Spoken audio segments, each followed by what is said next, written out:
Next topic है हमारा IEA, very important topic. इससे कुछ जो है 2-2 नंबर के क्वेश्चन आपके एग्जाम में पूछे जाते हैं। क्या क्वेश्चन है वो मैं आपको साथ के साथ बताती चलूँगी। मैं हर टॉपिक में जो भी क्वेश्चन आपसे एग्जाम में पूछा जाएगा मैं साथ ही साथ आपको क्लियर करती चलूँगी। तो जहाँ मैं बोलूँ कि यहाँ से बड़ा क्वेश्चन आएगा वो टॉपिक को ध्यान से पढ़ा कीजिए, ठीक है। तो सबसे पहले तो इसकी फुल फॉर्म ही आपसे पूछ लेते हैं कि IEA की फुल फॉर्म क्या है, या फिर वाइवा में सबसे ज़्यादा पूछ लिया जाता है। जो भी एग्जामिनर होता है बहुत पूछते हैं कि IEA के बारे में हमें थोड़ा सा बताइए। तो IEA है क्या? Indian evidence act. लेकिन आपको यहीं पे ख़त्म नहीं करना है, आपको 1872 साथ में ही प्रोनाउंस करना है। IEA कोई भी बोले आपसे तो आपको यही आंसर आना चाहिए, इंडियन एविडेंस एक्ट 1872, क्योंकि इससे आप भूलोगे नहीं। अब यहीं से शुरुआत हुई थी, जितने भी लॉ बने हैं, जो भी हमारा कॉन्स्टिट्यूशन है उसकी शुरुआत 1872 से ही मेनली हम मानेंगे। तो क्या हुआ था, IEA एक्चुअली है क्या? अब देखते हैं इसके अंदर क्या लिखा हुआ है। Indian evidence act originally passed in India by imperial legislative council in 1872। तो जब ब्रिटिश जो राज था, ब्रिटिश राज के अंदर ही ये जो इम्पेरिकल था, इसी ने 1872 में IEA दिया, ठीक है। अभी हमें इतना कुछ नहीं, ये कोई रामायण से हमें कोई मतलब नहीं है। आपको केवल ये याद रखना है कि IEA की शुरुआत कब हुई। IEA की शुरुआत हुई थी सन 1872। केवल अपने काम की बात इस पैराग्राफ में से यही है जो आपको यही याद कर लेना है, ठीक है। ज़्यादा आपको बकवास चीज़ें पढ़ने की ज़रूरत नहीं है, वो थोड़ा बढ़ाने के लिए लिखना पड़ता है। फिर उसके बाद देखते हैं। अब यहाँ से अपने काम की बात आती है, यहाँ से थोड़ा ध्यान से सुनिएगा। The Indian evidence Act identify as act number 1 of 1872। अब एक्ट नंबर 1 ऑफ 1872 का मतलब क्या है, थोड़ा ध्यान से सुनिएगा। जैसे अभी क्या चल रहा है, 2022 चल रहा है अभी। मान लीजिए जो है हमारे लॉ में कोई चेंज आया या कोई नया लॉ बना, तो वो 2022 का, थोड़ा ध्यान से सुनिएगा, 2022 की शुरुआत कहाँ से होती है? जनवरी से होती है। तो 2022 में सबसे पहले जो लॉ दिया जाएगा, यानी कि जो भी कोई भी, चाहे वो पहले के लॉ में उन्होंने चेंजेस किया हो या कोई नया लॉ उन्होंने बनाया हो, सबसे पहला जो 2022 में जो लॉ बनेगा हम उसको बोलेंगे 1 ऑफ 2022। समझ रहे हो आप? यानी कि जिस भी सन में जो लॉ सबसे पहले दिया जाएगा उसकी काउंटिंग है। यानी कि अगर ये 10वें नंबर का लॉ होता, यानी कि इससे पहले 10 लॉ और बन चुके होते, तो हम इसको बोलते 10 ऑफ 1872, या ये 50वें नंबर का होता तो हम बोलते 50 और 1872। तो कहने का मतलब आप लोगों को समझ आ गया होगा कि ये क्या है। 1872 में सबसे पहले जो एक्ट बना था, जो लॉ बना था, वो था IEA। इससे पहले उस टाइम पे कोई भी लॉ नहीं बना था, ठीक है। तो क्या था इसके अंदर, the Indian evidence Act identified as act number 1 of 1872 called the Indian evidence Act 1872। तो इसको क्या बोल दिया, वही शॉर्ट फॉर्म, इसको IEA 1872 बोल दिया। इट हैज़, अब इसकी ये बातें आपको वेरी इंपॉर्टेंट 2 नंबर में पूछी जाती हैं। इसके अंदर जो IEA 1872 है, इसके अंदर 11 चैप्टर्स हैं और क्या है, 167 सेक्शन है। काउंटिंग याद रखिएगा, इम्पोर्टेंट है। 11 चैप्टर हैं इसके अंदर। जो हमें लॉ के अंदर ज़्यादा घुसने की ज़रूरत नहीं है, हम केवल उतना ही लॉ पढ़ेंगे जितना हमारा काम का है। हम लॉ साइंस नहीं कर रहे, हम LLB नहीं कर रहे, हम केवल उतनी चीज़ें पढ़ेंगे जो हमारे काम की है और एग्ज़ाम में पूछी जाती है। तो इसके अंदर 11 चैप्टर हैं, 167 इसके सेक्शन हैं। अभी हम पढ़ेंगे सेक्शन जो है IPC सेक्शन 302, आप लोगों ने भी सुना होगा, 498, 370, वही सेक्शन की बात हो रही है। तो इसके अंदर 167 सेक्शन है and came into force on 1 सितंबर 1872। केम ऑन टू फोर्स का मतलब क्या है, यानी कि ये लॉ बना, मान लो कभी भी बन गया हो, ये लॉ जनवरी में बना था, वैसे तो ये जैन में बना, फेब में बना, कभी भी लॉ ये बन गया हो, लेकिन अप्लाई कब से शुरू हुआ उसको बोलते हैं force on to, came on to force. यानी कि इसको लागू कब से किया गया, तो लागू किया गया था इसको 1 सितंबर 1872 में। बन तो ये जैन के अंदर ही गया था, यानी कि सारा जो है चर्चा हो गई थी कि इस तरीके का हम लॉ बना रहे हैं इस तरीके से, लेकिन लोगों पर अप्लाई कब हुआ था, ये 1 सितंबर से। तो ये है हमारे काम की बात। इसमें से मेन काम की बात है कि ये कब आया, 1872 में आया। इसके अंदर 11 चैप्टर हैं, 167 सेक्शन है।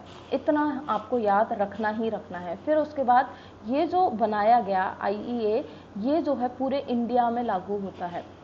केवल कहाँ पर लागू नहीं होता, जम्मू एंड कश्मीर में। तो ये भी बात आपको याद रखनी है, Indian evidence Act extend whole of India except Jammu and Kashmir. उसको छोड़ करके ये सभी जगह के कोर्ट, हाई कोर्ट हो, चाहे किसी भी स्टेट का कोई भी हाई कोर्ट हो, कोई भी सेशनल कोर्ट हो, कोई सा भी डिस्ट्रिक्ट कोर्ट हो, कुछ भी हो, सब जगह अप्लाई होता है, केवल जम्मू एंड कश्मीर को छोड़ करके। It applies it all judicial producing in और बिफोर एनी कोर्ट। इससे पहले और इसके बाद जो भी लॉ बना था, उसके बाद जम्मू कश्मीर को छोड़ करके ये सभी जगह सभी तरह के कोर्ट में ये अप्लाई होना शुरू हो गया। तो ये भी हमारे काम की बात है। फिर देखते हैं हम इसका क्लासिफिकेशन। क्लासिफिकेशन जो है इसका 2 ग्रुप में किया गया। 2 ग्रुप में यानी किस तरीके से, ये भी केवल आपको पढ़ के छोड़ देना है। उसके बाद ये वाला जो पार्ट है अपना काम का है, in the evidence act all the provision can be divided into 2 groups. इसके 2 ग्रुप बनाए गए। एक ग्रुप था टेकिंग एविडेंस, जो कि कोर्ट में एविडेंस हम लेते हैं। दो तीन तरीके का एविडेंस है, कोई ओरली जाके प्रूफ दे रहा है, कोई डॉक्यूमेंट पेश कर रहा है। जो भी आपने कोर्ट का तो सबको पता ही होता है, जनरली मूवी वेब सीरीज देखते ही रहते हैं हम लोग। तो उसके अंदर टेकिंग एविडेंस, जो कोर्ट में हम एविडेंस पेश कर रहे हैं। एक है इवेल्यूशन, यानी कि क्या क्या नए नए चेंजेस ला सकती है गवर्नमेंट, क्या क्या लॉ की वजह से पॉपुलेशन के लिए नए नए चेंज या उसके हित के लिए क्या क्या नए रूल अप्लाई किए जा सकते हैं, लागू किए जा सकते हैं, वो हो गया इवेल्यूशन। तो इसके 2 ग्रुप हैं, केवल नाम पढ़ के छोड़ दीजिएगा। फिर उसके बाद देखते हैं, यहाँ से थोड़ा ध्यान से सुनिएगा। IEA 1872 divided into 3 parts. मैंने अभी आपको बताया था इसके 11 चैप्टर हैं। तो इसके 11 जो चैप्टर हैं उनको 3 पार्ट में डिवाइड किया गया। एंड 167 यानी कि जो भी इसके 11 चैप्टर और 167 जो इसके सेक्शन हैं उसको हमने 3 पार्ट में डिवाइड किया। पार्ट 1, पार्ट 2 और पार्ट 3, इस तरीके से हमने इसको डिवाइड किया। तो पार्ट ए का क्या रोल है, पार्ट ए के अंदर क्या क्या चीज़ आएंगी वो देखते हैं। पार्ट ए में जितना कुछ भी दिया गया है उसमें क्या है, answer the questions what fact may not be proved, यानी कि जो भी क्वेश्चंस हैं, हर क्वेश्चन का क्या होता है, आंसर होता है। ये पार्ट ए क्या कहता है, हर क्वेश्चन का आंसर होता है। ऐसा कोई भी फैक्ट नहीं है जिसको प्रूव ना किया जा सके, यानी कि हर फैक्ट को प्रूव किया जा सकता है, हर क्वेश्चन का आंसर होता है, ये कहता है पार्ट ए। तो पार्ट ए के अंदर शायद 1 to 3 चैप्टर्स दिए हुए हैं, तो इतना ज़्यादा आपको डीप याद रखने की ज़रूरत नहीं है। केवल आप पार्ट ए का जो रूल है वो याद रखिए। पार्ट ए क्या कहता है, आंसर द क्वेश्चंस, केवल इतना ही आप याद रख सकते हो। पार्ट 2 क्या कहता है, deals with the what sort of evidence is to be given of this fact, यानी कि किसी भी फैक्ट को प्रूव करने के लिए, कोई भी फैक्ट है, कोई भी इंसिडेंट हुआ, कोई भी क्रिमिनल केस हुआ, उसके लिए हम किस तरीके का एविडेंस जो है दे सकते हैं, वो कहता है पार्ट 2। पार्ट 1 में तो क्या बोल दिया उसने, आंसर द क्वेश्चन। पार्ट 2 में बोल रहा है कोई भी गिवन फैक्ट है उसके लिए क्या एविडेंस हो सकता है। पार्ट 3 में क्या बोल रहा है, covers by whom and in what manner the fact are to be proved, यानी कि किस मैनर में इस फैक्ट को प्रूव किया जा सकता है, किस तरीके से, किस मैनर में इस फैक्ट को प्रूव कर सकते हैं। हो सकता है हम लोगों के लिए ये लैंग्वेज है, हम मेडिकल वाले हैं, थोड़ी सी टिपिकल है ये लैंग्वेज, पर आप थोड़ा सा पढ़िएगा। वैसे कभी इसका बड़ा क्वेश्चन आपके एग्जाम में आया नहीं है, 2 नंबर में ही इससे क्वेश्चन पूछे गए हैं, लेकिन जो है अगर कभी पूछ लिया तो 5 नंबर में ये IEA को पूरा पूछ सकता है। ठीक है, तो इस तरीके से आपको केवल अभी काम की बात इतनी है। 1872 में ये आया, इसके 11 चैप्टर हैं, 167 जो है इसके सेक्शन हैं। पूरे इंडिया में ये लागू होता है जम्मू कश्मीर को छोड़ करके। इसके जो 11 चैप्टर हैं उनको हमने 3 पार्ट में डिवाइड कर दिया, पार्ट 1, पार्ट 2, पार्ट 3। तो इस तरीके से आप इसको याद रखिएगा। अब सबसे इम्पोर्टेंट पार्ट आ रहा है, अब तक हमने जो भी पढ़ा उस सब में सबसे इम्पोर्टेंट चीज़ें हैं ये, और ये मैं आगे जितना भी पूरा एंड तक आपको पढ़ाऊँगी बार बार यूज़ करूँगी। आईपीसी सीआरपीसी, तो आपको क्लियर होना चाहिए आईपीसी बोल रही हूँ मैं तो उसका क्या मतलब है, सीआरपीसी में बोल रही हूँ तो उसका क्या मतलब है। और एग्ज़ाम में 2-2 नंबर में ये रिपीट होते हैं, हर साल ही आते हैं। आईपीसी सीआरपीसी में से कोई ना कोई एक तो या दोनों भी बहुत बार 2 मार्क्स के क्वेश्चन में पूछे जाते हैं। तो आईपीसी की सबसे पहले हम बात करेंगे, आईपीसी है क्या, इसकी फुल फॉर्म। तो इंडियन पीनल कोड, इसकी फुल फॉर्म आपको याद रखनी है, it is called as Indian Penal Code. इसको आईपीसी को आईपीसी को फुल फॉर्म क्या है, Indian Penal code. It came on to force since 1860, ये 1860 में फोर्स में आया, यानी कि आईपीसी कब से लागू होना शुरू हो गया, 1860 से, ये तब से लागू होना शुरू हो गया। अब इसके अंदर है क्या, आईपीसी का मीनिंग, बेसिक मीनिंग है क्या, ये है क्या उसकी बात करते हैं। It is a comprehensive code what deals with substantive criminal law of India. IPC का मतलब क्या है, जितने भी क्रिमिनल केस होते हैं उससे जो डील करने के लिए जो लॉ तैयार किया है वो है आईपीसी। यानी कि जैसे कि आगे मैं बोलूँगी आईपीसी 304, आईपीसी 498 डाउरी के लिए लगाते हैं, आईपीसी 304 है अबॉर्शन केस में लगाई जाती है। तो क्या है, जितना भी क्रिमिनल हो रहा है क्रिमिनली तरीके से, चाहे फिर वो किसी का अबॉर्शन किया हो या फिर जानबूझ के, क्रिमिनल तरीके से ही हमेशा यूज़ होगा, जानबूझ के नहीं, तो उसका क्या होगा, कभी किसी का अबॉर्शन कर दिया जानबूझ क्रिमिनली, या फिर किसी का मर्डर कर दिया, किसी को इंजरी कर दी, तो उसके लिए अलग अलग आईपीसी की जो है धारा होती है। आपने ये वर्ड तो सुना ही होगा, आईपीसी कौन सी धारा इस पर लगेगी, तो वही होता है आईपीसी।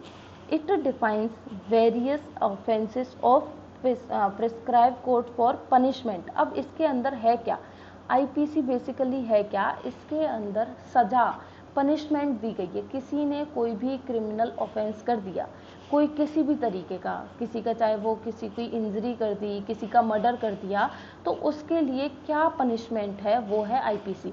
जो पनिशमेंट पूरा बताया गया है, जैसे कि 304 आईपीसी है वो अबॉर्शन के लिए बताया गया है, या डाउरी केस की जो आईपीसी है वो 498 है, तो उसमें कुछ है कि उसको 10 साल की सज़ा या उससे ज़्यादा की सज़ा हो सकती है।